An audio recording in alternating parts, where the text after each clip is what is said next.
Pessoal, bom dia, boa semana, que Deus abençoe vocês aí essa semana, tá? Pessoal, eu vou falar aqui um pouco sobre a semana passada aí, no sábado, eu gravei lá no TubaCast, Salve família, sou o Thiago no Cruz, mais podcast. conhecido como Chavoso da USP, tenho 26 anos, sou cria da Brasilândia, sou palestrante, sou youtuber, sou sociólogo e professor formado pela Universidade de São Paulo.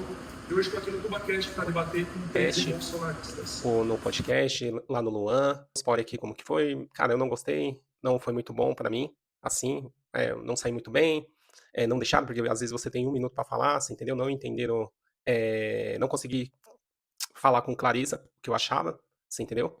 Aí até mesmo, pessoal, eu tava com machucado lá, eu tava com, tipo, com um band-aid aqui, mas tá saindo. Eu tô com machucado, que eu me machuquei, eu caí, tá? Então vamos lá, deixa eu falar aqui pra vocês, pessoal. O que que acontece? Pra participar desse podcast aí, era 13 bolsonarista contra o Chavoso da USP, e eu fui convidado um podcast com relevância gigantesco. É, eu jamais imaginaria que eu ia ali, consegui participar, mas graças a Deus eu consegui participar. Cara, a equipe do Luan, eu vi ele, conheci o Luan. Como que tá aqui, pessoal? Vamos almoçar aqui. Ô, beleza? Opa, As meninas da vai iniciar produção. o debate.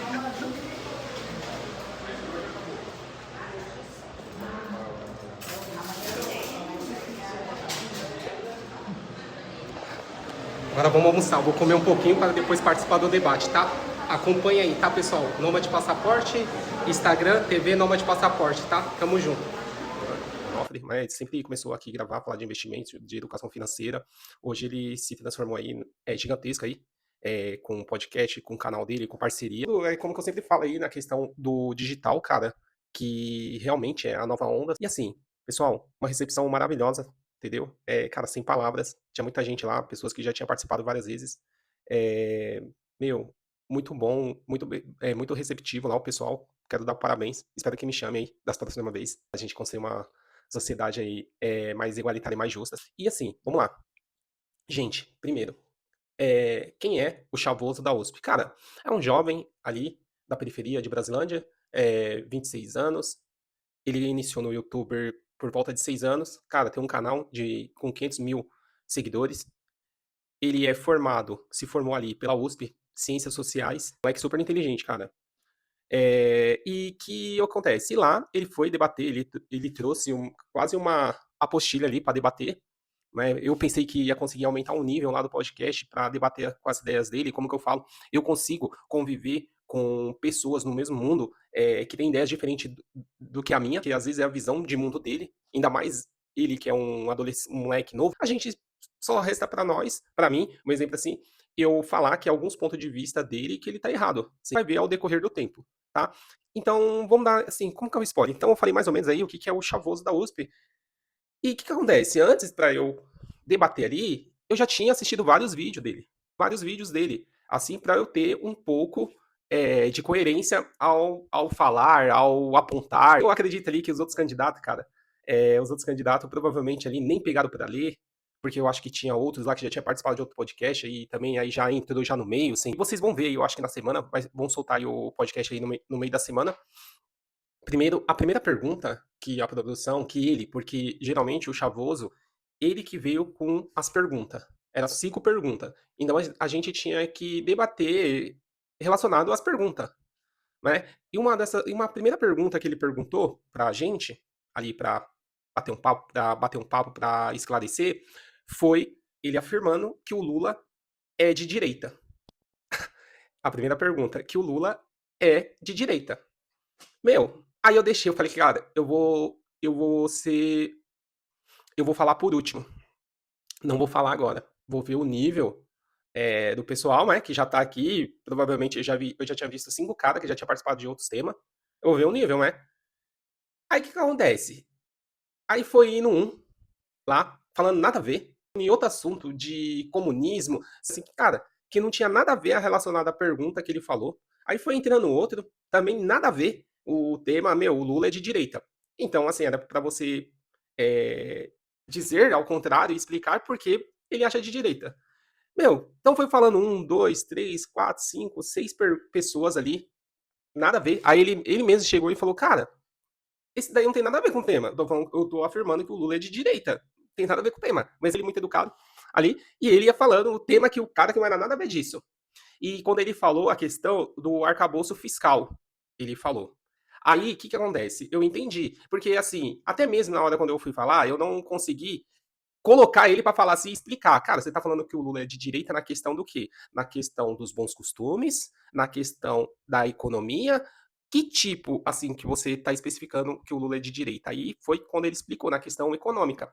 E aí eu cheguei, na hora quando ele falou arcabouço para outro participante, eu cheguei, levantei e fui falar para ele. E o que eu falei para ele? Eu falei, cara, eu concordo com você que o Lula é de direita. E as pessoas assim ficaram me olhando. Gente, se você pegar o Lula desde das primeiras greves, como sindicalista, das manifestações, um ativista ali, cara, ferrenho, ali, você entendeu? O mentor dele, o José Dirceu, ali, todos aqueles estudantes ali, cara, intelectuais ali, da classe média, ali, naquele período do regime militar, o Lula, ele tinha discurso como o do Chavoso, porque, assim, o Chavoso, ele não gosta, ele não apoia a direita. Ele passou algum momento da vida dele nos vídeos ali que ele não apoia nem a direita nem a esquerda, e ele tem umas ideias, cara, revolucionária.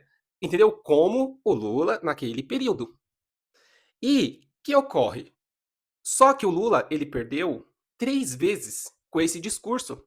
Por quê? As pessoas que detêm dinheiro, as pessoas que detêm empresas, aqui, a maioria das pessoas ficaram sempre com medo, que taxavam o Lula como comunista, socialista, aquela coisa, e ele perdeu 3 vezes. Perdeu 3 vezes, perdeu pro Fernando Henrique, perdeu pro Collor, você entendeu? Ele perdeu 3 vezes. Até que, provavelmente, ele pegou algum marqueteiro ali político, ele pegou um marqueteiro político ali, e ele reformulou o discurso, um Lula mais moderado, você entendeu? É um Lula 1.0, e ele, ali, no ano de 2002, depois do Fernando Henrique, ele conseguiu ganhar, e acho que, se eu não me engano, eu não sei se foi antes da nomeação dele ou na campanha, ele fez uma carta aberta que ele ia respeitar o tripé econômico, ele pegou ali partidos, só não partido de esquerda, ele pegou partidos ali do centro, e partidos do centro, de direita, ali, ele pegou pessoas, figuras ali do mercado financeiro, pessoas ali, o empresariado ali junto, e ele chegou ali ganhando no ano de 2002, cara, ele chegou ali no ano de 2002 e ele conseguiu ganhar ali e ter um vento a seu favor ali, pelos deuses, né? Assim, que a questão da China que estava crescendo de uma forma gigantesca. E o que acontece? É, e ele se permaneceu lá 2 anos, cara, passou a Dilma e ele ganhou novamente. Sempre quem foi a oposição dele ali em 2002 foi quem? Não era o PSDB? Não era o Geraldo Alckmin, que sempre taxava ele? Cara, hoje, quem é o vice dele? Não é o Geraldo Alckmin? E como que eu falo? Porque eu confirmei que ele é direita. E tanto na questão que o Geraldo Alckmin, que era do PSDB, que é do PSDB, compõe, é o vice dele, e a questão econômica, cara, eu não consegui falar, só consegui falar depois. Meu, no ano de 2002, os bancos, cara, os bancos, as pessoas que detinham dinheiro, cara, ganharam muito dinheiro, cara. Se você pegar no Google, se você olhar ali, quem foi as principais pessoas que ganharam dinheiro no governo Lula, no primeiro governo Lula, meu, você vai ver que foi empresariado. Você entendeu? Ah, mas, meu, o cara é de esquerda, o cara deu Bolsa Família, você entendeu? O cara só quer dar assistencialismo, sim, provavelmente, como eu estou falando, ele deu continuidade na questão do Bolsa Família, do Fernando Henrique, onde criou, ele ampliou. Só que, cara, ele deu o quê? Migalhas. E assim, e é que nem eu falei no segundo ponto lá no podcast.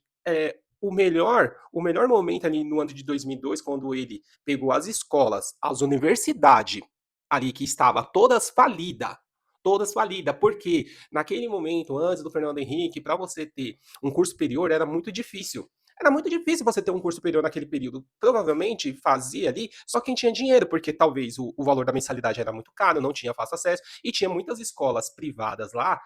Uma delas aí, que acho que nem existe mais como era a Uniban, escolas tradicionais que se encontram até hoje. Até hoje, um nome de peso, uma Mackenzie, uma Mackenzie, uma, deixa eu ver, uma Universidade de Santa Mário, a Unisa.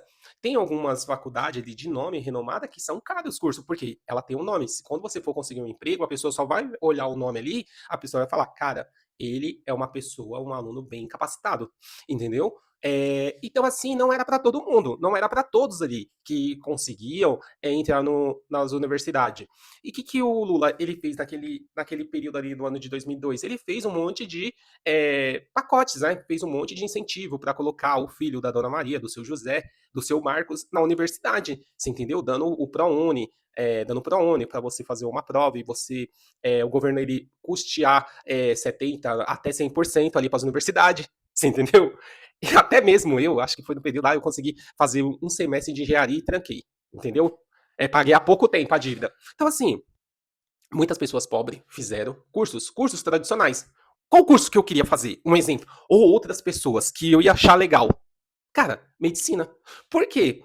O governo Lula, naquele período, não facilitou medicina. Provavelmente não facilitou medicina. Eu lembro na época lá que eu tinha uma colega, que ela era enfermeira, ela falou, cara, que ela teve que juntar a renda de todo mundo, de toda a família, colocar da irmã antes daí, para ela conseguir o curso de medicina que ela queria, colocou o filho dela para fazer medicina. Um curso de medicina naquele período era 10 mil, então ela tinha que comprovar uma renda de 30 mil. Cara, a gente tá falando de 18 anos atrás. Imagine uma pessoa comprovar uma renda de 30 mil reais. Se hoje é um valor alto, imagine naquele período, ali 20, 18 anos atrás, um pobre, ele ia conseguir colocar uma renda, comprovar uma renda de 30 mil. Cara, não era pro pobre. As pessoas ricas, com certeza, ali, naquele período, ganhando bolsa do governo, conseguiu colocar seu filho no melhor curso naquele momento, né? Que eu sempre fiz vídeo aqui, a questão de hoje não vale mais a pena, sei lá, vai cada um, tem que fazer porque ama, você entendeu? Não pelo dinheiro. Então, aqui, naquele momento, sim, aquele momento ali, uma pessoa rica conseguiu colocar seu filho na universidade. Por quê? Conseguia comprovar aquela renda de 30 mil. Outras pessoas pobres, não. Então, eu falei na questão do que foi tipo você pegar escolas, universidades falidas e o governo custear. E muitas pessoas que fez naquele período do ProUni lá, que ocorre hoje? Que se formou em Direito, que se formou em Engenharia. Cara, eu conheço um monte de colega, um monte de gente que tá com curso superior em casa, tá com a dívida lá, não sei se fez pelo ProUni ou gastou dinheiro, que tá fazendo Uber. Que tá fazendo Uber. E assim, então quase, praticamente, se você for olhar, não serviu de nada. Então, é óbvio que minha convicção que eu falo que o Lula é de direita. Direita na questão econômica, não nos outros bons costumes.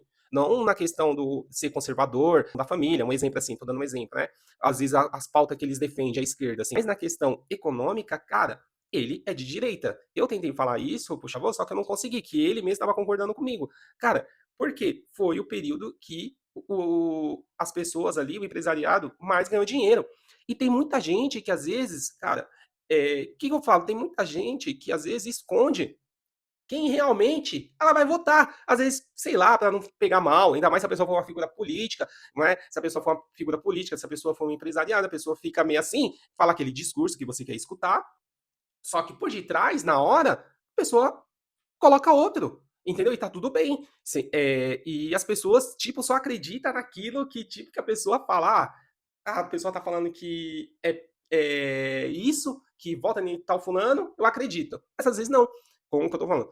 Aí, o que eu coloquei lá também, a questão dos momentos atuais, que eu coloquei na questão da taxa Selic, foi o maior período que teve, foi na época da Dilma, né? A taxa Selic, que ficou. E agora, se você perguntar para qualquer pessoa que tem dinheiro, um volume de dinheiro, a pessoa tá com um sorriso aqui. Por quê? Eu tô falando uma pessoa física, na questão assim, pessoa física, porque a dificuldade é para quem? Vamos colocar lá. A dificuldade, provavelmente, é para a pessoa jurídica, o empresariado que precisa de crédito. Cara, todo crédito que tá na mão dos bancos e na mão do governo, dos bancos estatais. Então, essa pessoa que tem uma empresa, que, lembrando, eu vi até uns dados, eu fiquei, cara, nossa, não imaginava isso.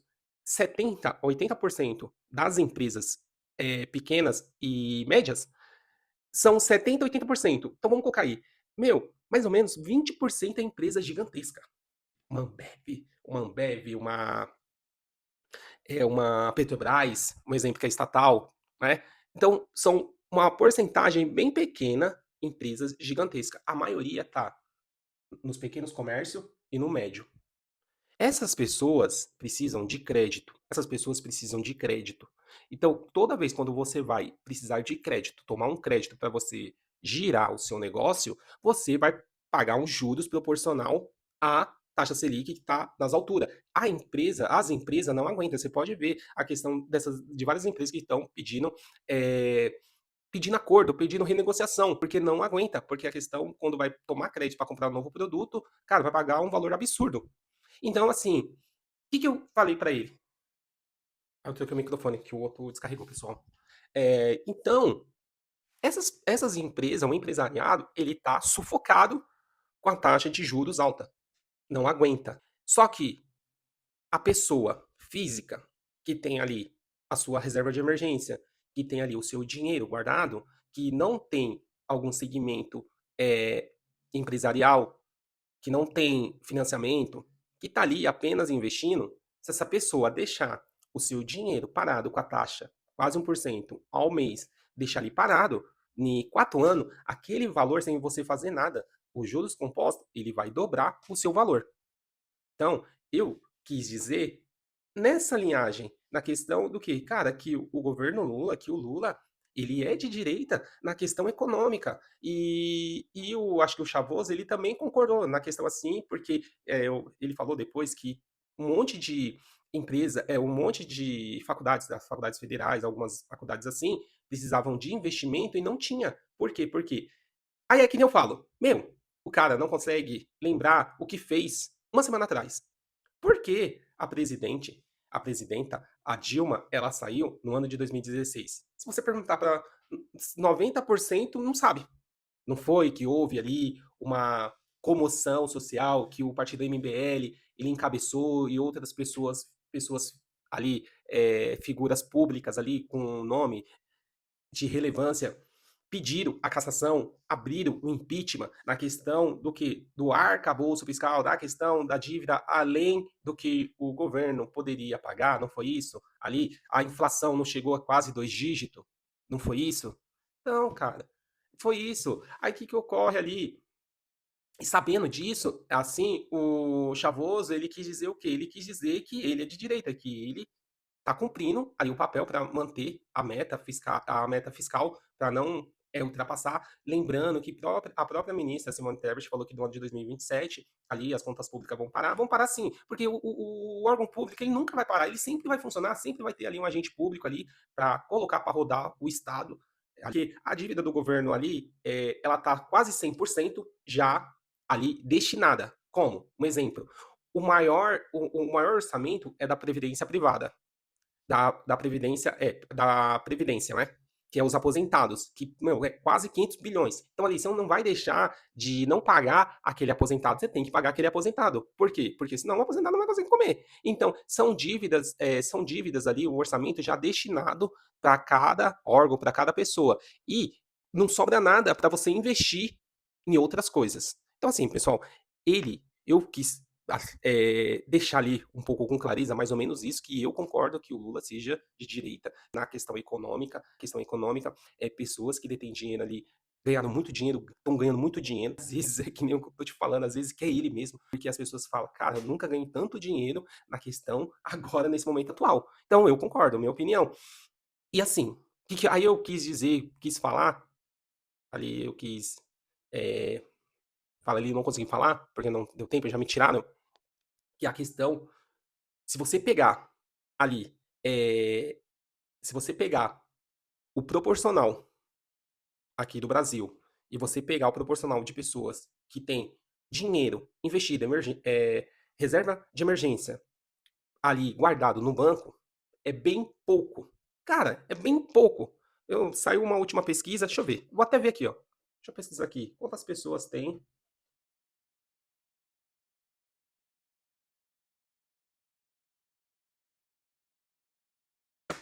Achei. Ali. Mais de 40% da população brasileira, a metade, não tem nenhum tipo de reserva financeira, nenhum dinheiro guardado. Eu não consegui achar aqui o valor, mas provavelmente o valor que eu já tinha visto uma vez lá, o valor era por volta, as pessoas tinham a média guardada aí R$ 2.000. Nem R$ 2.000, alguma coisa assim. Então, assim, para você ver que é bem baixo. Se você pegar a China, que é uma das maiores poupanças que ali o chinês ele tem, cara, o chinês ele tem a média ali de quase R$ 50.000 guardado em poupança. Mais de 80% dos chineses ali tem dinheiro guardado. E eles têm a questão ali que eles não gastam. Essa é a briga ali do governo ali, que eles têm um dinheiro guardado e eles não gastam, não compram nada. Eles só compram o que é necessário. Assim. Então, pessoal, eu quis falar nessa linhagem ali com eles, só que não deixaram. O pessoal falaram um monte de coisa ali, o pessoal falando um monte de groselha, não tinha nada a ver, que falaram ali. Meu, outro eu vi ele falando lá, cara, o que tem a ver taxa de juros? Ele falando. E acho que ele trabalha, acho que no mercado financeiro, que ele saiu até cedo no mercado financeiro ali. Meu, o cara falou ali taxa de juros, cara, meu, tem nada a ver que o dinheiro está concentrado em fundo de pensão, isso daí, ele fala lá, o que tem a ver? Mas assim, pessoal, foi legal, cara, foi bacana.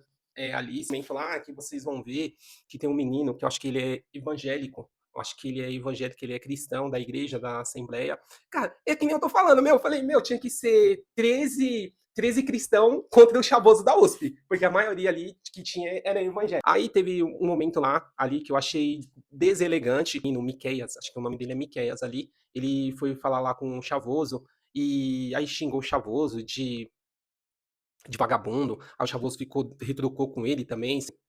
Eu fui pra debater do tema. Como foi o primeiro ali, eu poderia muito bem, gente, como que eu quero que vocês saibam, eu poderia muito bem, para eu ganhar engajamento, para eu ganhar mídia, para eu chegar lá e, tipo, arrumar briga, frase para falar. Foi que nem aí vocês vão ver. O Miqueias lá, ele chegou já, pá, pá, pá, pá, pá, pá, tipo, já decorada, minha opinião, já decorada, assim, nada, para gerar briga e engajamento. Então, assim, a minha intenção sempre foi, respeitosa, nem eu respeitei ele lá na questão, perguntei, você quer que chama você de Chavoso ou você de Thiago? Aí ele falou, não, pode me chamar de Chavoso. Sim, o Miquel já chegou, já falou 3 frases já, porque assim, ninguém gosta de ser ofendido no pessoal. Aí a produção, ela parou, a sessão parou e falou que não pode haver ofensa pessoal. Você tem que refutar em argumento, cara, em argumento. Você entende? O moleque foi com uma enciclopédia para debater na questão desse tema, mas não conseguiram ali falar. Eu acho que não foi produtivo na questão dele expor ali para falar. A gente ali praticamente, quase não falou do Bolsonaro. Ele perguntou lá na questão do Bolsonaro. Teve um momento que ele perguntou do Bolsonaro. Ele afirmou que o Bolsonaro era do sistema. O Bolsonaro sempre foi do sistema e nunca saiu do sistema. Algo assim que ele falou. Sim. Algumas pessoas chegaram, falaram que não tinha nada a ver. Falaram groselha de tema que não tem nada a ver, cara. Ele pergunta, a pergunta, Bolsonaro faz parte do sistema e sempre foi sistema. O cara chegava com um assunto de trans, o cara chegava com um assunto, tema que não tinha nada a ver, totalmente ao contrário. Aí eu falei, cara, eu nem vou. Assim, eu falei, não vou, nem vou. Aí o que acontece? Por quê? Provavelmente ele se preparou. Se eu fosse ele falar isso, eu acho que ia gerar uma grande polêmica novamente. Por quê? A minha opinião, cara, eu votei no Bolsonaro. Eu votei nele a primeira. E assim, todo mundo que votou nele, o Arthur, cara, o Sérgio Moro, todas as pessoas ali de relevância que votaram, acreditaram ali nele, ficaram decepcionados. E quando você fica decepcionado, você fica triste, você que votou, você tem que cobrar. Você tem que cobrar. E eu, ali, como defensor dele, eu tava ali cobrando e eu não ia vendar meus olhos. E eu ia falar pro Chavoso que sim, concordo com ele. Por quê? Gente, qual foi a cronologia? Ele sempre, no primeiro ano do Bolsonaro, ele sempre falou que não fazia parte do Centrão. Houve ali, iniciaram uma investigação com o filho dele, o que acontece? Ele já pegou e já mudou. Colocou pessoas, se não me engano, não sei se foi depois de um ano, colocou pessoas ali no seu governo do Centrão. Então, eu já fiquei meio assim, o cara falou que não era do Centrão e agora já tá com o Centrão. Aí ele também fizeram lá a questão do orçamento secreto. Colocou aquele na PGR, Porque geralmente a PGR, o procurador que está ali no governo, ele tem a função ali na questão de investigar qualquer ato ilícito de um agente político. E naquele momento estava ocorrendo o quê? Naquele momento estava ocorrendo a grande operação ali que iniciou em um lugar ali lavando roupa, né, da Lava Jato, onde que figuras ali públicas, cara, dono de banco gigantesco ali, teve seu nome envolvido e foram acusados de corrupção. O que ocorre? Ele colocou um jurista que as pessoas ficaram assim, não gostaram muito, porque geralmente quando você indica alguém da PGR, você tem 3 nomes. Eles indicam 3 nomes, Ministério Público, e você escolhe ali qual que você achar melhor. Só que ele pegou, acho que foi a primeira vez que isso ocorre, dizem. Ele pegou um procurador fora daqueles 3 nomes indicados. E esse jurista que ele pegou, provavelmente, era um jurista garantista. Né, garantista, que provavelmente que não era ali a função dele para caçar esse tipo de político ou sempre ficar nessa linhagem de investigar agente público. E isso as pessoas ficaram decepcionadas novamente. Então, e deu fim ali à Operação Lava Jato. Ali a Lava Jato se encerrou, pararam. E também o que ocorreu o quê? A questão que eu acho que, se eu não me engano, o Arthur, do MBL, na época ele era deputado ali, e atuante, né? Ele conseguiu ali conseguir o voto necessário para abrir uma CPI da Lava Togas. E dizem lá que, por causa de uma assinatura, não conseguiu. Dizem que houve pessoas ali que falaram para os outros deputados para não assinarem, para não ocorrer isso.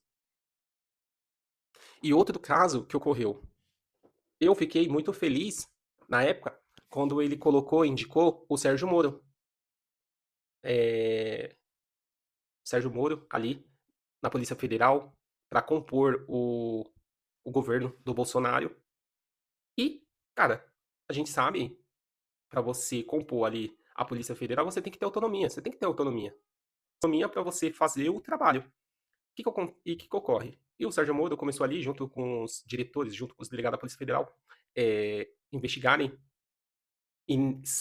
cara, sem imparcialidade, sem querer investigar quem tinha que ser investigado, e isso incomodou, porque estava investigando quem tinha que ser investigado.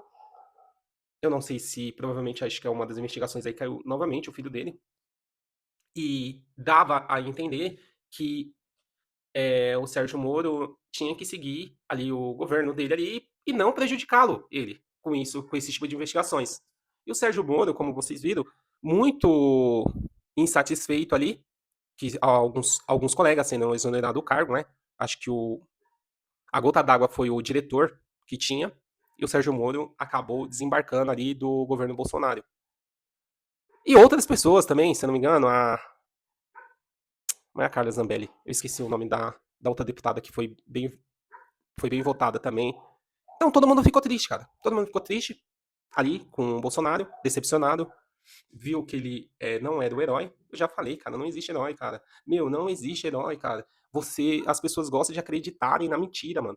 Depois eu vou até tentar fazer hoje um vídeo a questão do Guto, mano. A questão do Guto, aí a polêmica que ele tá ocorrendo com ele, sem falava uma coisa, só que na hora da prática é outra. E eu quero que você caia na real. É como que você tá me vendo. Eu não sou imaculado, eu sou o Fernando, eu sou um cara, pecador. Cara, vai ter coisa aqui que você vai ver no canal. Cara, você não defende tal coisa, você não é um cara certinho. Cara, eu não sou um cara certinho. Acorda, cara. Entendeu? Você vai ver certas coisas que às vezes pra você vai ser imoral, mas não como isso, como o Guto, Deus me livre. Sempre assim, mano. As pessoas acreditam que o cara é imaculado, o cara é enviado de Deus, o cara é o Messias. Bolsonaro. Gente, as pessoas, eu fiquei muito decepcionado. Só que, de tudo isso, essa lambança de Bolsonaro, de Lula, de tudo isso, eu não vou ser hipócrita, cara, que é um melhor. Só que cheio de crítica. Ah, eu posso votar no Bolsonaro, mas eu não posso criticar? É uma seita? É o quê? Porque eu não posso criticar? Eu tenho que vendar meus olhos? Não ocorreu isso? Pô, meu, você tá de brincadeira, mano. Você tá de brincadeira. Então, assim, eu cara, você tá de brincadeira. Não funciona assim. Se eu críticas dele, eu tenho 1000 críticas. Eu sempre falo pro meu amigo Balbo que eu vou bater, vou fazer um podcast com ele, lá um Bolsonaro contra um esquerdista. Eu tenho 1000 críticas. Sim. E como outras pessoas também, ele foi lá na questão do Nando Moro. Lá, ele não foi no Nando Moro. Se deu o Nando Moro, ajudou ele, pediu o voto. E decepcionou, cara.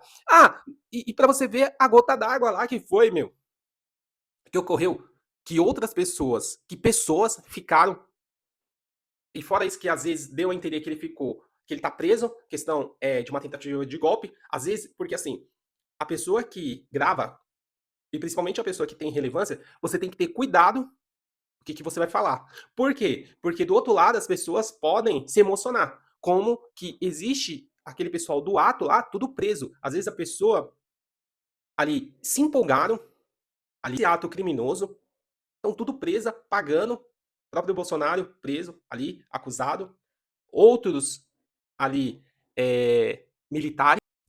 Então, cara, o filho dele nos Estados Unidos. Então você tem que ter cuidado. O que você vai falar aqui? Você tem que ter cuidado, principalmente quem tem relevância. Ficou faltando isso nele, a responsabilidade, aceitar, não agir como um menino ali que perdeu uma partida que vai levar a bola. Mas ele, porque na questão, cara, ele sempre ganhou ali no processo que sempre houve. Sempre ganhou. E aí é o que eu falo. Assim, às vezes você tem que respeitar as verdades de determinadas pessoas, porque você não vai conseguir convencer, cara. Uma pessoa que perdeu um ente querido, você tentar convencer que o Bolsonaro é o melhor, a pessoa vai te dar uma porrada. Respeitar. Você nunca vai convencer essa pessoa. Você nunca vai convencer. Você não vai conseguir convencer essa pessoa e você tem que respeitar. Deixa eu ver mais aqui. Falei a questão do Bolsonaro, disso daí. Ah, tá. A gota d'água que foi lá na hora do que ele teve o processo, que ele sentou na frente do Alexandre de Moraes e lá ele soltou uma brincadeira, falou pro Alexandre de Moraes: "Meu ministro, posso fazer uma pergunta? Você aceita ser meu vice?" Cara, então assim, no linguajar popular, o Bolsonaro, ele é um grande fafarrão. É um grande cara que só fala, fala e um brincalhão. Aquela coisa, não acreditem em herói. Eu não tô falando. Eu falando tudo isso, eu não posso me considerar bolsonarista? Eu tenho que fechar os olhos, eu tenho que acreditar em tudo. Cara, você não é um bolsonarista, porque não é isso que a gente defende. Para com isso. Para com isso, que você não tá bem. Acreditar a realidade. Então, na realidade, no momento prático, é diferente. Assim, e é que nem eu falo. O Bolsonaro, ele foi uma grande explosão na questão da internet, teve a mídia, às vezes o discurso que ele sempre falou ali explosivo, como esse discurso que o Chavoso ele defende na questão da polícia militar, que é pesado. Eu não vou criticar que eu tô falando aqui. Cara, se você pegar todos os vídeos do Bolsonaro, o discurso dele é pesado. Quando ele não era ninguém. Sempre ficou ali, aquele agente público, aquele deputado mediano, escondido, começou com esse discurso explosivo e chegou à sessão. Através do voto, você não vai mudar nada nesse país. Tá? Nada, absolutamente nada. Eu tenho poder e vou intervir. Você só vai mudar, infelizmente, quando um dia nós partimos para uma guerra civil aqui dentro. Primeiro que não foi igual. E fazendo um trabalho que o regime militar não fez. Matamos 30 mil. O STF vai ter que pagar pra ver. E aí, quando ele pagar pra ver, vai ser ele contra nós. Lógico que é filho meu, pretendo beneficiar o filho meu, sim, pretendo. Por isso, vou interferir. Ponto final, pô. Não vai ser uma gripezinha que vai me derrubar, não. Pelo meu histórico de atleta. Você vai para casa, quando você estiver lá. E o presidente Jair Bolsonaro faz neste momento uma live convocada para apresentar o que ele chamou de bomba a respeito de supostas fraudes nas eleições. Ou a gente aceita tudo isso e abaixa a cabeça, ou então a gente vai ter guerra civil? Olha, então que tem guerra civil, pô. Alexandre Moraes, tenha caráter! Pergunta pra tua mãe o comprovante que ela deu pro teu pai, tá certo? Imbrochável, imbrochável. É nosso, general. O Brasil está em estado de Se tiver que votar para absolver o Lula no processo, que vote. Eu fui contra, sim, a CPI da Lava Toga. O Supremo Tribunal Federal fez maioria para condenar o ex-presidente Jair Bolsonaro. Eu gostaria de convidá-lo para ser meu vice em 26. É isso aí. Eu declino novamente. A sessão. Do lado do Chavoso, esse discurso pesado que ele tem da PM. Eu vou tentar fazer um vídeo melhor, a questão esse discurso da PM, porque tanto ele fala em acabar com a PM, sempre eu vou deixar para outro vídeo, aqui, a gente tem que ir lá no tempo da escravidão, para não ficar muito longo, depois eu falo esse vídeo. E esse lado, o Chavoso também defendendo. Hoje, se encontramos no ano de eleições. De um lado, que eu acho que o Bolsonaro ele ficou moderado perto dos caras do Partido Missão, do MBL, do Renan Santos. Se você vê o discurso do MBL, o Bolsonaro hoje, ele é moderado.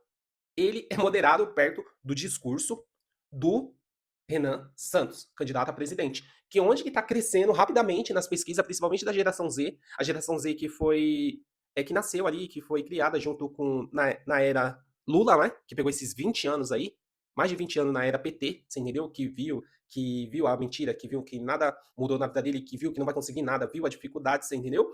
E o Renan Santos ele tá crescendo absurdamente nas pesquisas que, sei lá, cara, não dá pra ver não dá para saber se é real. Eu sou o cara que eu acredito na Matrix, né? Olha, ao contrário. Então, ele tá crescendo rapidamente nas pesquisas, você entendeu? E provavelmente, cara, vai ser um grande peso aí para concorrer. Se ele não ganhar nessa, ele vai conseguir fazer muitos deputados federais e vai ser um grande nome daqui 4 anos para concorrer aí, provavelmente, com o Nicolas. Você entendeu? Então, assim, pessoal, assistem o debate lá, você entendeu?